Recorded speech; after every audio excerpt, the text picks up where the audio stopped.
You're saying you can't go on the trip I planned. If you don't come, you're no longer family. It's common sense since you married my son, isn't it?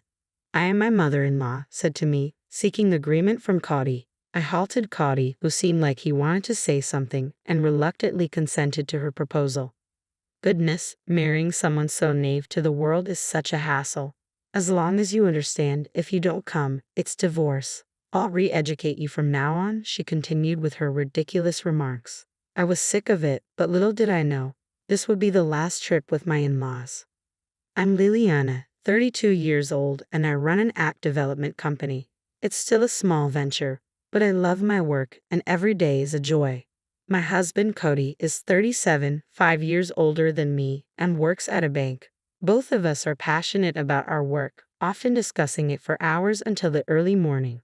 Cody is very understanding of my work, and we share household chores. Despite being married for 4 years, we don't have kids yet, but we both like children and hope to have them someday.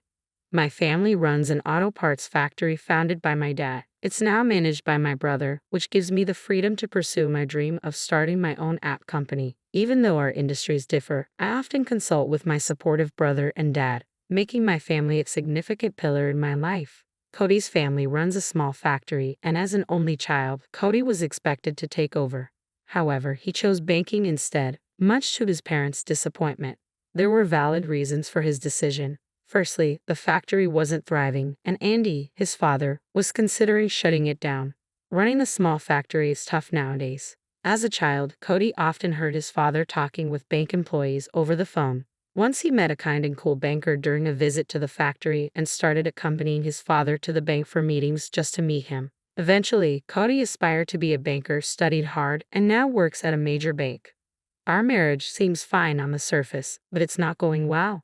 Faye doesn't think highly of my job since I can work remotely. There are days I work from home, but she sees it as a frivolous job and doesn't understand it at all. I get it, for an older generation like our parents, my job is hard to grasp. It's not physically demanding, but it's still work, and it can be exhausting. I always adjust my work schedule around the in-laws' plans, so I never inconvenience them. I don't insist on them understanding, but it's frustrating when they think remote work is easy just because I have a flexible schedule. There are other things Effie disapproves of about us. We built our house when we got married, located about halfway between our parents' homes. Despite taking different routes, it takes less than 30 minutes to reach either house. As a dual-income couple, we manage our spending and savings separately. We value our independence and privacy, even as a couple. We contribute a fixed amount for living expenses every month, save the rest for the house, and manage our own money. Otherwise, Effie disapproves of this lifestyle too. She thinks it's wrong for a couple to talk about privacy. According to her, it's odd for family members to have secrets, and she doesn't consider them a true family. I think because Effie doesn't like me, she finds fault in everything I do. She adores her son Cody, so I'm just a nuisance to her. Every time we meet, she makes snide remarks about us not having children yet. It's something I'm sensitive about, and I'd rather not be reminded. Childbearing is a delicate topic, and usually it's polite to avoid it, but Effie brings it up every time, so I've started to avoid her to not worry Cody. I've been staying late at work on purpose to avoid meeting her. Effie has done many other surprising things, but there was one incident I couldn't forgive. It happened on the day of my best friend's wedding. After her wedding, my friend was moving abroad, and we wouldn't be able to meet as often since we both work. I was really looking forward to celebrating her big day. However, a week before the wedding, Andy came to me with a request. He had an important business reception and wanted me there. I naturally refused. The only thing more important than my friend's wedding would be a parent on their deathbed. That night, something unexpected happened. When I got home from work, my in-laws were at our house. As soon as she saw me, Effie confronted me angrily. Liliana, what are you thinking? Refusing Andy's request is outrageous. You're my son's wife. It's only natural to prioritize family obligations. Your refusal is unacceptable. You need to rethink your priorities, she yelled at me. Cody was there too, but he said nothing. After asking, I found out the reception was critical for the future of the company. But to me, my best friend's wedding was just as important. I told Effie that I understand what you both are saying, but my best friend's wedding is an important event for me, and I don't want to miss it. Besides, I'm not even an employee of Andy's company. As I said this, even Cody chimed in. Can't you make an exception this time? This is really about the survival of the company. I'm going to, and it's a family effort. We can make it up to you for missing the wedding. It's a family crisis. Can't you help us? I was shocked. I never thought Cody would say such a thing. He knew how much I was looking forward to the wedding. Then Andy spoke. I understood Liliana's point, but this time, we really needed her help. The atmosphere made it hard for me to refuse. It wasn't just any reception. In the end, I reluctantly agreed to skip my best friend's wedding. I told my friend the truth and explained why I couldn't come. Given that I had previously talked to my best friend about my family situation, she understood my predicament. In fact, she was more concerned about me. I'm fortunate to have such a kind friend. I felt guilty for missing her big day, but once the decision was made, I had to focus on making the reception a success. On the day of the event, Cody and I arrived at the venue early and tried to contact Effie. However, for some reason, Effie didn't answer her phone. As I worried about what to do, the in-laws finally arrived at the venue just 10 minutes before it was set to start. To my surprise, they were in a disheveled state, with messy hair and their suits and shirts all wrinkled. I was shocked and asked Effie what happened.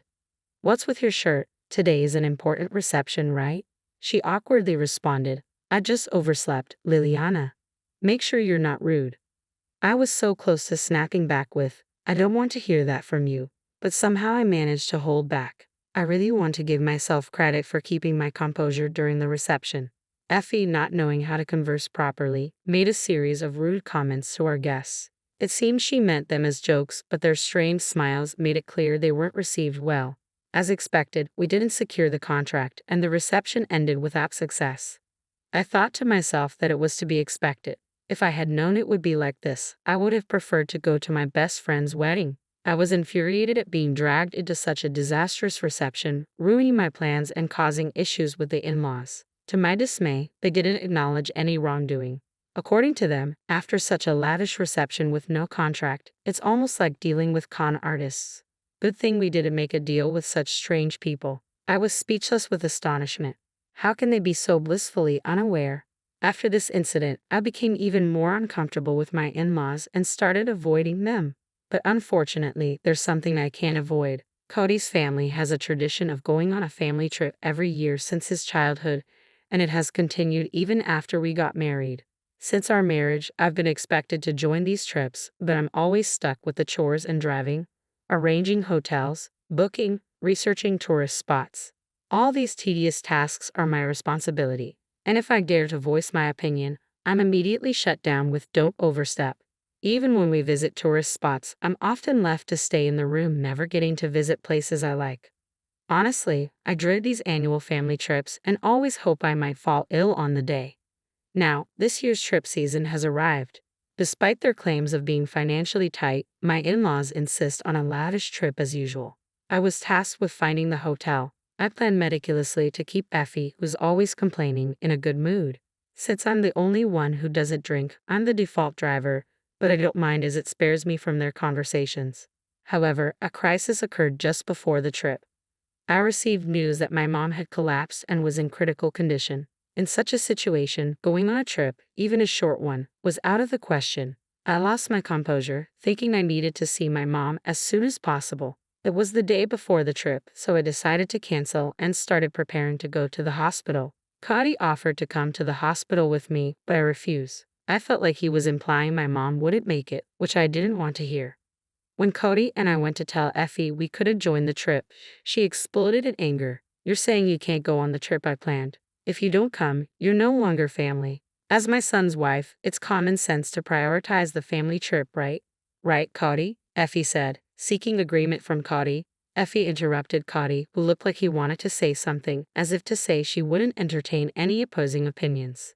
In that situation, I was so dumbfounded that I couldn't find the words to speak. Nothing could be more important than being with my mom in her critical condition. Just as I was about to respond, my brother called. "It seems Mom's condition is serious but a bit stable." I expressed my desire to rush to her, but he said visiting isn't possible right now due to a contagious disease outbreak. He mentioned that if she recovers, we could arrange a short visit later, so there was no point in coming immediately. Hearing this, I hesitated about what to do. Noticing my indecision, my brother asked what was wrong. I honestly explained the situation about the trip and my current dilemma to my brother. A bit angry, he made a good suggestion I hadn't thought of in my distress. The trip destination was near my parents' home. He assured me that I could quickly get to my family's house from the hotel if needed, and there shouldn't be any problem. Indeed, that's true. If I can't visit the hospital, staying at home or at the hotel doesn't make much difference. Accepting my brother's suggestion, I told Effie, "All right, I'll go on the trip."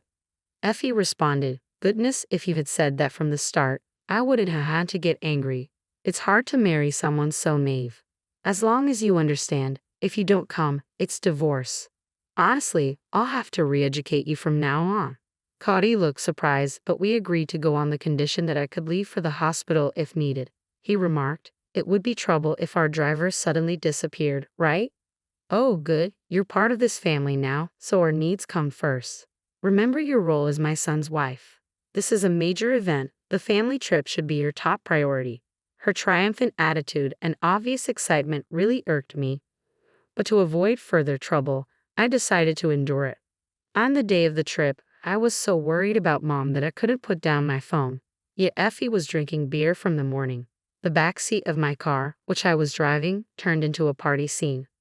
I was surprised to see Cody joining in the drinking. However, this was a trip for which everyone had rearranged their schedules. I told myself that it would be nice if everyone could enjoy the trip since we had all made the effort to come. During the trip, Effie's whims were relentless demands to stop for the bathroom immediately or to go to the grocery store for more alcohol. I felt like a servant, but I was prepared to endure such things. That's when my mobile phone rang. It was a call from my brother, thankfully informing me that Mom had survived. Her condition had stabilized and she had regained consciousness. The diagnosis was subarachnoid hemorrhage. However, I couldn't be completely at ease yet. There were concerns about potential after effects. It was reassuring to have my brother keeping me updated as I was feeling anxious. When I shared the news of Mom's recovery with my in-laws, Effie commented, "If she's better, there's no need to bother us with such news. You're making a big deal out of nothing." And then Andy added, "Exactly, no need to spoil our trip with such grim news. We're supposed to be enjoying ourselves." I was disgusted that Andy shared Effie's view and didn't want to think of these people as my family. During the trip, they made a ruckus in the hotel, drinking and partying, which was truly embarrassing. This incident deepened my distrust of my in-laws. Thankfully, Mom's condition remained stable, and there was no need to rush to the hospital, allowing us to complete the trip and return home. I was relieved. While I was sorting out the laundry, Effie came to our house. Wondering what it could be this time, she said, "You have a dryer at your house, right?" "We don't have one, so let me use it," and showed up with loads of laundry. I was exasperated and replied, "There's a laundromat with dryers. I have a load of laundry of my own, and I'm using it right now, so it's not possible." To which she retorted, "Always so stingy. Once you're done, it's fine. I'll come to pick it up tomorrow. Leave it finished by then," and attempted to leave her laundry in our washroom. Cody stepped in. "Go to a laundromat. Liliana is tired, and she has to work tomorrow. It's not possible." Effie got angry, feeling her son was defending me. She left in a hurry, spewing insults and slamming the door, leaving the laundry behind.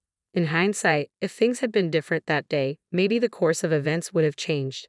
Later, Effie returned and said, "During the trip, I realized something, Liliana. You lack awareness of being married to Cody. We might face similar situations in the future.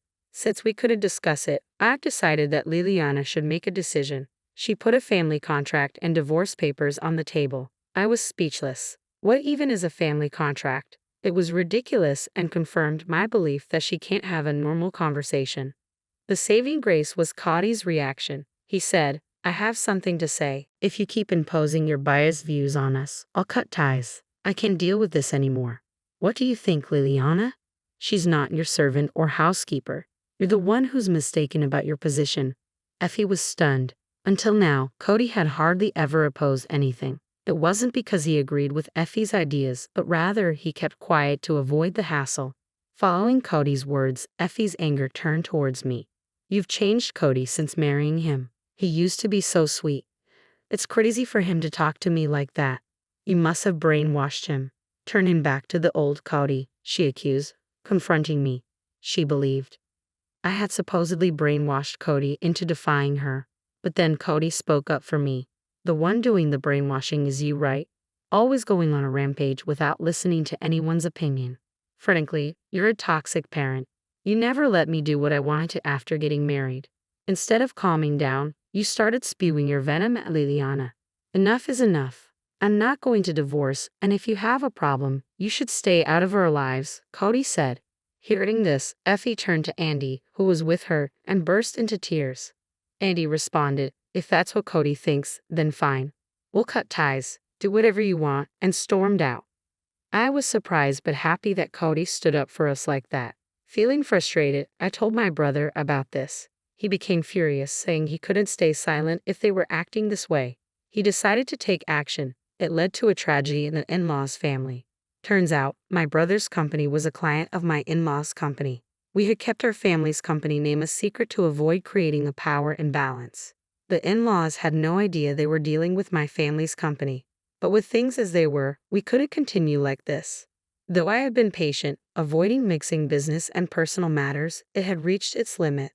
My brother had been having issues with them not meeting deadlines. "You can't cherish those who don't cherish you," he said. I discussed it with Cody before talking to the in-laws, and he agreed. Cody also said he had had enough. My brother ended the contract with the in-laws company. It was a business decision. They had been a problematic company, not paying on time and missing deadlines. But we had tolerated it because it was Cody's family's business. But there was no longer a need for that. Later, when my in-laws found out about this, they came to us in tears. Now they're constantly apologizing. They pleaded with my brother to reconsider the contract, but of course, that was impossible. It was their responsibility for not meeting deadlines. They should have been grateful for our patience. Cody explained everything to his parents, but they refused to accept it and ended up cutting ties in a rage. Cody wasn't sad. He felt relieved. He had been torn and tired, struggling between us and his family. Since then, we've been living peacefully. I learned that Cody had been supporting his family financially, but he stopped that. Now the in-laws' factory went bankrupt. Even without this incident, it was on the brink of closure, drowning in debt. I heard that Cody had been paying for those annual trips, and it's astonishing how they could behave that way, using someone else's money. Now the in-laws are living modestly, and Effie has recently started working. I was honestly surprised to see her, who used to call herself a president's wife, working. One day I saw Effie being scolded while doing a cleaning job. I felt bad for thinking this was karma. She'll learn the harsh realities of society and hopefully straighten out. As for us, work is going well. We haven't had children yet, but we enjoy our jobs and life is fulfilling. We're planning an overseas trip for our next vacation. For a while, we're thinking of enjoying life without children.